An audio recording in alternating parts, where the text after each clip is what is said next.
স্বামী বলছে পর্দা করো, তোমাকে ভালোবেসে বলছি তুমি পর্দা করো, তুমি আমার অনেক প্রিয় একজন মানুষ, তুমি বেপর্দায় বাইরে যাবা, লোকজন দেখবে, কেমন হয়? ঠিক আছে, তোমাকে তো আমিই বিয়ে করেছি, তুমি আমার মানুষ, তোমাকে দেখবে কেন? প্রিয় মা ও বোনেরা, পর্দা ছাড়বেন না। আপনাদের জন্য 4টা কাজ: স্বামীর আনুগত্য করা, লজ্জাস্থানের হেফাজত করা, আপনার 5 ওয়াক্ত সালাত ঠিকঠাক মতো আদায় করা এবং রমজান মাসে সাওম রাখা। নবীজি বলেছেন সাল্লাল্লাহু আলাইহি ওয়াসাল্লাম, জান্নাতের যে কোনো দরজা দিয়ে ইচ্ছা আপনি প্রবেশ করতে পারবেন। আপনার জন্য সহজ। আর স্বামীর আনুগত্য বলতে আমি বুঝাইনি স্বামীর দাসত্ব করতে হবে, এটা বলিনি। এখনকার কিছু ফ্যামিলিস্ট মেয়ে আছে, ওরা আনুগত্য শব্দ মনে হয় যে দাসত্ব মনে হয়। আনুগত্য দাসত্ব এক জিনিস না। আনুগত্য কি? স্বামী কোরআন সুন্নাহর অনুকূলে কোনো কথা বলেছে, আপনি মানবেন। স্বামী বলছে পর্দা করো, তোমাকে ভালোবেসে বলছি তুমি পর্দা করো, তুমি আমার অনেক প্রিয় একজন মানুষ, তুমি বেপর্দায় বাইরে যাবা, লোকজন দেখবে, কেমন হয়? ঠিক আছে, তোমাকে তো আমিই বিয়ে করেছি, তুমি আমার মানুষ, তোমাকে দেখবে কেন? ঠিক আছে, তো এখন স্বামী ভালো কথা বলেছে, আপনি শুনলেন, এটা আনুগত্য। আর ওই স্বামী যদি বলে আসো তো আমার কলিগরা এসেছে, ওকে খাবার সার্ভ করতে হবে, আসো খাবারটা পরিবেশন করো, এখন আপনি বেপর্দা হয়ে আপনার স্বামীর কলিগের সামনে খাবার পরিবেশন করতে শুরু করলেন, এটা কি আনুগত্য করতে হবে? এটা তখন আপনি আনুগত্য করবেন না। সিম্পল, কোরআন সুন্নাহর অনুগত কাজে আপনি স্বামীর আনুগত্য করবেন, বিপরীতে গেলে আপনি করবেন না। স্বামীর আনুগত্য মানে স্বামীর দাসত্ব নয়। আর এই হাদিসটা আপনি কেন ভুলে যান যে আল্লাহ রাসূল সাল্লাল্লাহু আলাইহি ওয়াসাল্লাম বলেছেন, আল্লাহ ছাড়া যদি কাউকে সেজদা করা যেত, সম্মান বুঝাচ্ছেন, আল্লাহ ছাড়া যদি কাউকে সেজদা করা জায়েজ হতো, আমি মেয়েদেরকে বলতাম যেন স্বামীকে সেজদা করে।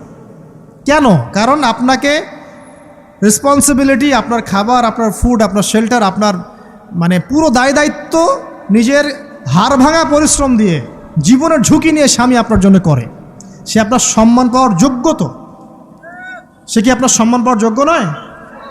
আপনি যদি সম্মানের হক আদায় না করতে পারেন তাহলে আপনি অকৃতজ্ঞ। আর অকৃতজ্ঞ মেয়ে কখনো জান্নাতে যাবে? একটা হাদিসে আছে, বেশিরভাগ মেয়ে জাহান্নামের যাওয়ার অন্যতম কারণ হচ্ছে তারা স্বামীর সাথে কুফরি করে। কি করে? মানে সারা জীবন স্বামী ভালোবেসে যায়, ভরণ পোষণ দিয়ে যায়, সব চাহিদা পূরণ করে যায়, একদিন দেখবেন কথা কাটাকাটি হয়েছে, ওই দিন বলে বসবে যে তোমার কাছে আমি কিচ্ছু পাই নাই সারাদিন। এই যে কুফরি, এই কারণে তারা জাহান্নামে যেতে পারে বেশি। আল্লাহ হেফাজত করুন। আমি আরেকটা কারণ হচ্ছে যে বেপর্দা। আপনাকে 4টা মূলনীতি ফলো করতে হবে। 1, এমন কোনো পোশাক পরবেন না যে পোশাকটা আটো সাটো, যেটা পরলে আপনার গায়ের কাঠামো বোঝা যায়। এটা বোরখা হলেও পরা যাবে না। আমি কি বুঝাতে পারছি? ডিজিটাল বোরখা দেখেন নাই? দেখছেন? মাশাআল্লাহ। আর কারা কারা দেখছেন? এদিকে চোখ বেশি যায় না? আচ্ছা, এমনি দেখা যায়, চোখ দিতে হয় না, এমনি দেখা যায়। ডিজিটাল বোরখা চলবে না, ডিজিটাল বোরখা চলবে না। আমার মত, এটা আমি মত দিচ্ছি, আমি আল্লাহর রাস্তায় সময় দিয়েছি অনেক দিন, এবং এখানে যে পর্দাটা শেখানো হয় এরকম পর্দা আমি অন্য কোথাও দেখিনি। এত চমৎকার পর্দা শেখানো হয়। কারা কারা সময় লাগিয়েছেন? 3 দিন 7 দিন সময় দিয়েছেন কারা কারা? বেশিরভাগই দেন নাই। সমস্যা নাই, দিতে হবে, আমি বাধ্যতামূলক বলিনি আপনাকে। বলেছি এখানে পর্দা শেখানো হয়, চমৎকার পর্দা শেখানো হয়, যে এখানে চোখটা পর্যন্ত তাদের ঢেকে রাখার তালিম দেওয়া হয়। যাই হোক, যেখানেই শেখেন অ্যাটলিস্ট পর্দাটা শিখলেই হলো। এমন পোশাক হবে না যেই পোশাকটা আটো সাটো, যেটা পরে আপনার গায়ের কাঠামো বোঝা যায়। 2 নম্বরে এমন পোশাক পরা যাবে না যেই পোশাকটা পরলে বাহির থেকে ভিতরের অঙ্গ দেখা যায়। দেখেছেন? দেখেন নাই? দেখছেন হুজুর? আচ্ছা, আপনারা তো সব দেখেন দেখি। তারপরে 3 নাম্বার, এমন পোশাক পরা যাবে না যেটা অমুসলিমদের সাথে সাদৃশ্য আছে। কথা বুঝতে পারছেন? অমুসলিমদের ধর্মীয় বিষয়ের সাথে সাদৃশ্য আছে এমন পোশাক মুসলিম মেয়েদের পরা যাবে না। এর মানে এই নয় যে অন্য ধর্মকে আপনি আক্রমণ করবেন, এটাও নয়। যে যার ধর্ম তাদের স্বাধীনতা মতো পালন করবে। মুসলিমরা বাধা দিবে? দিবে না। মুসলিমরা দাওয়াত দিতে পারে। কি করতে পারে? দাওয়াত দিতে পারে যে ভাই, যে লা ইলাহা ইল্লাল্লাহর কনসেপ্ট আপনাকে বুঝাচ্ছি, আল্লাহ ছাড়া কোনো মাবুদ নাই, মুহাম্মদ সাল্লাল্লাহু আলাইহি ওয়াসাল্লাম সর্বশেষ রাসূল, এই কোরআন পড়ুন, হাদিস পড়ুন, দেখুন এটাই হচ্ছে মানবতার মুক্তির সনদ। এরপর যদি সে ইসলাম কবুল করে আলহামদুলিল্লাহ, যদি না করে এর হিসাব কে দিবে? সে নিজে দিবে। এর হিসাব কি আমাকে দেওয়া লাগবে? দেওয়া লাগবে না। তো অমুসলিমদের সাথে সাদৃশ্য আছে এমন পোশাক চলবে না। আর 4 হচ্ছে, পুরুষরা মেয়েদের পোশাক পরতে পারবে না মেয়েরা পুরুষদের পোশাক পরতে পারবে না। জি, আপনাদেরকেই বলছি, আপনারা জিন্স পরতে পারবেন না, মেয়েদেরকে বলছি, এবং টি শার্ট পরতে পারবেন না। আপনারা ওই যে যা ইচ্ছা তাই ড্রেস পরে বলবেন যে হাজার বছরের সভ্যতা সংস্কৃতি, এসব বাজে কথা চলবে না এখানে। এটা হাজার বছরে কোনোদিনও আমাদের দাদা নানিরা এগুলা এগুলা কখনো পরে নাই। পড়ছে? আপনার দাদি কখনো এরকম পরছিল শাড়ি? তো এই যে বললো হাজার বছর থেকে পরে আসতেছে নাকি। সুবহানাল্লাহ। তো এখানে বিষয়টা হচ্ছে পুরুষ মেয়ের পোশাক পরতে পারবে না, মেয়ে পুরুষের পোশাক পরতে পারবে না। আমি খুব সংক্ষিপ্ত করে আপনাকে কোরআন সুন্নাহ থেকে 4টা মূলনীতি বলে দিলাম। এই 4টা মূলনীতি কোরআনেও আছে, হাদিসেও আছে। আসেন, এই যে নারীর অবমাননা, এই বিষয়টা আইয়ামে জাহিলিয়াতে যেমন ছিল, এখন দেখবেন আরও বড় পরিসরে এসেছে। আসে নাই? এই যে ফ্যাশন শো, দেহের প্রদর্শনী, বিভিন্ন ফিল্মস দেখবেন, ফিল্ম ইন্ডাস্ট্রিজে দেখবেন, মিউজিকে দেখবেন, পর্নে দেখবেন, মেয়েদের দেহটাকে নিয়ে ব্যবসা করা হচ্ছে। আগে তো না হয় কন্যা সন্তান হলে জীবন্ত পুঁতে ফেলতো নাকি, এখন যদি গর্ভের বাচ্চা মেয়ে জানে, অনেকে আগেই মেরে ফেলায়। বোঝেন নাই মনে হয়? অনেকে যদি জানে যে গর্ভে মেয়ে সন্তান আছে, আগেই মেরে ফেলায়। এমন অনেক দেশ আছে, আমি নাম বলছি না দেশের সঙ্গত কারণে, যে সেই দেশে এরকম মেয়ে সন্তানকে এই যে খালাস করে ফেলার, নষ্ট করে ফেলার, ভ্রূণ নষ্ট করার আলাদা ক্লিনিক আছে, আলাদা হসপিটাল আছে। বলে নাউজুবিল্লাহ।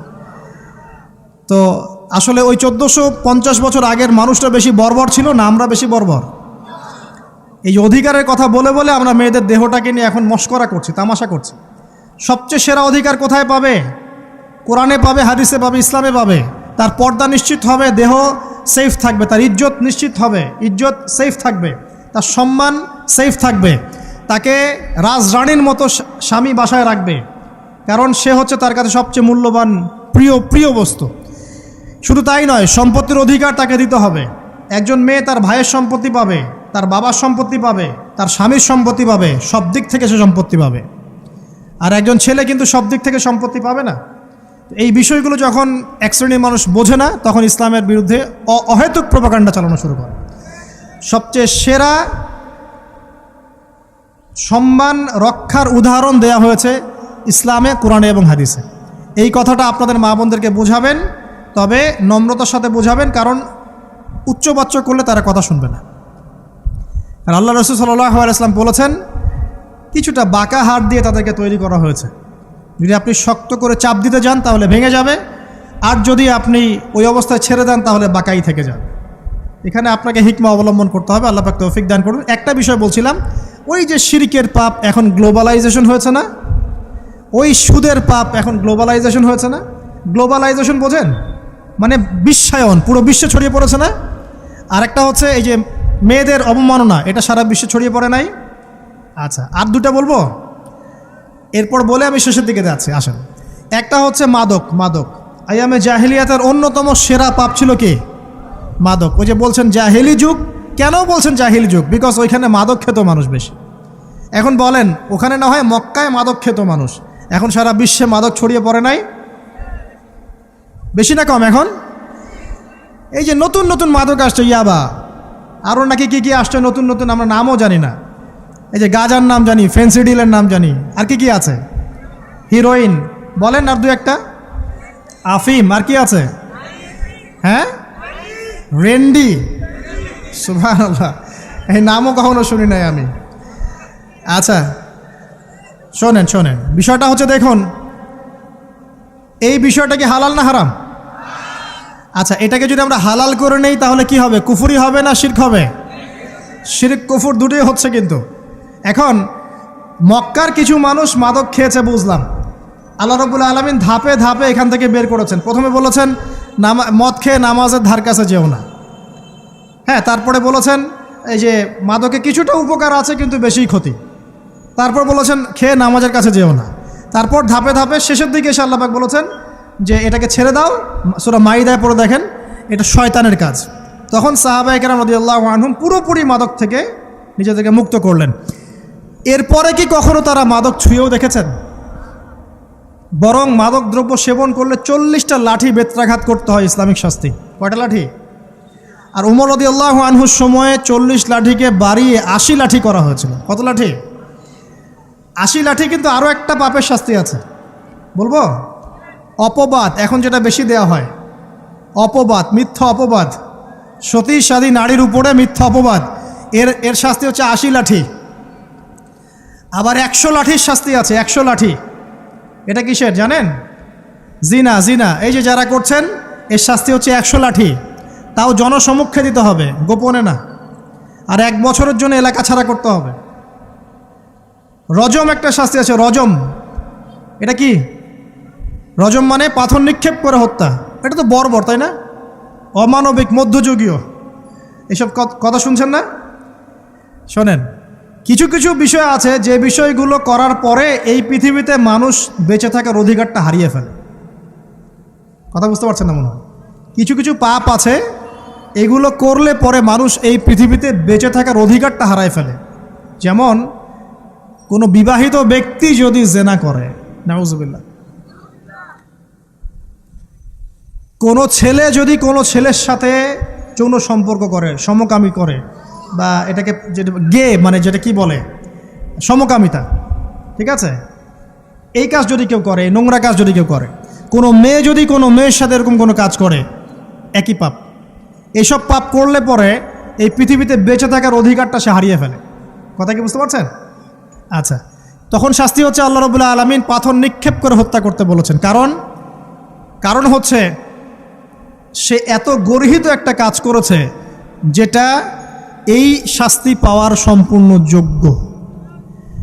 এবং কওমে লূত নামে যে কওম ছিল, ওই কওমটাকে আসমানে উঠিয়ে আল্লাহ পাক পাথর বর্ষণ করে এভাবেই শেষ করে দিয়েছেন। জর্ডান, একটা দেশ আছে না জর্ডান, জর্ডানের পাশে ডেড সি নামে একটা জায়গা আছে, ডেড সি, মৃত সাগর। ওইখানে সাদুম নামে একটা গোত্র থাকতো। কোন গোত্র? সাদুম। ওই সাদুম গোত্র এরকম সমকামী ছিল। আল্লাহ রাব্বুল আলামিন লূত আলাইহিস সালামকে পাঠিয়েছিলেন, তারা হেদায়েতের বাণী শোনে নাই। আল্লাহ পাক ওদেরকে আসমানে উঠিয়ে পাথর নিক্ষেপ করে উল্টা দিকে দাফন করে দিয়েছেন। নাউজুবিল্লাহ। তো কিছু কিছু পাপ আল্লাহ পাক সহ্য করেন না, আল্লাহ পাকের আরশ কেঁপে ওঠে। এই পাপগুলো সেরকম পাপ। কথা বুঝতে পারছেন? তো এই যে জিনা, পর্নোগ্রাফি, ব্যভিচার, পরকে, এগুলোর মধ্য দিয়ে আমরা নারীর অবমাননা করছি না? এবং ধর্মের মাধ্যমেও মাঝে মাঝে করছি, যখন আমরা ধর্মের নামে মেয়েদের অধিকার দিচ্ছি না। অনেকেই সম্পত্তির অধিকার দিচ্ছেন না, অনেকেই শিক্ষিত করছেন না, অনেকেই আরও এই যৌতুক নিচ্ছেন না, যৌতুক নিচ্ছেন না অনেকেই। যে বিয়ের সময় যৌতুক নেয়, এটা তো মেয়ের উপর, মেয়ের পিতার উপর টর্চার করা, সম্পূর্ণ হারাম, সম্পূর্ণ হারাম। তারপরে দেখবেন, রিপোর্টগুলো পড়ে দেখবেন যে এই বছর 2000 কত, এটা 22, এই 22-এই গভর্নমেন্ট রিপোর্ট অনুযায়ী নিবন্ধিত প্রায় 1339টা ধর্ষণের মামলা হয়েছে। তো এটা এখন অ্যাভেলেবল, যে কোনো সব জায়গায় ধর্ষণ হচ্ছে, এখন অ্যাভেলেবল। মানুষ এটাকে স্বাভাবিক মনে করছে, এখন নর্মাল ধর্ষণ হতেই পারে, মানুষ এখন এমন মনে করছে। প্রত্যেক দিন পেপার খুলবেন, দেখবেন রেপের খবর, প্রত্যেক দিন খবর শুনবেন ধর্ষণের খবর। আর সব খবর তো আসে না, আসে হয়তো 10%, 20%, 30%, বেশিরভাগই আসে না। এলাকায় মোড়ে মোড়ে দেখবেন, গ্রামে গঞ্জে শহরে বন্দরে খালি ইফটিজিং দেখবেন, খালি ইফটিজিং। মেয়েদেরকে যৌন হয়রানি করা হচ্ছে, বাসে, অটোতে, টেম্পুতে, সব জায়গায়। বাসের মধ্যে মেয়েকে রেপ করে ফেলা হচ্ছে। একটা বাচ্চা মেয়ে যে বোঝেও না যে সেক্সুয়াল বিষয়গুলো কী জিনিস, ওকেও রেপ করা হচ্ছে। এই যে মহামারী, আপনি তো বুঝতে পারছেন না যে আমরা কোন সমাজে আছি। এই সমাজে আপনার মেয়ে তো সেফ না, আমার মেয়ে তো সেফ না। আমার মেয়ে, আপনার মেয়ের ভবিষ্যৎ কি হবে, এর ভবিষ্যতের নিশ্চয়তা কে দিবে? আপনার মেয়ের ইজ্জতের ভবিষ্যতের নিশ্চয়তা কে দিবে? এই নিশ্চয়তা দেওয়ার মতো মানুষ কোথায়, নেতা কোথায়? কারো ঘরের স্ত্রী, কারো ঘরের বোন, কারো ঘরের মেয়ে এখন সেফ না। বাসে, ট্রাকে, ট্রেনে, অটোতে, সব জায়গায় হতে পারে। আর এগুলোকে আমরা প্রমোট করছি, এখন নগ্নতাকে প্রমোট করছি, পর্নকে প্রমোট করছি। এই নগ্নতা, পর্ন, এসব দিয়ে মানুষের মাথাটাকে পুরো জানোয়ার বানিয়ে ফেলা হয়েছে। পর্ন দেখাতে দেখাতে ছেলেদের মাথাটাকে জানোয়ার, পশু বানিয়ে ফেলা হয়েছে।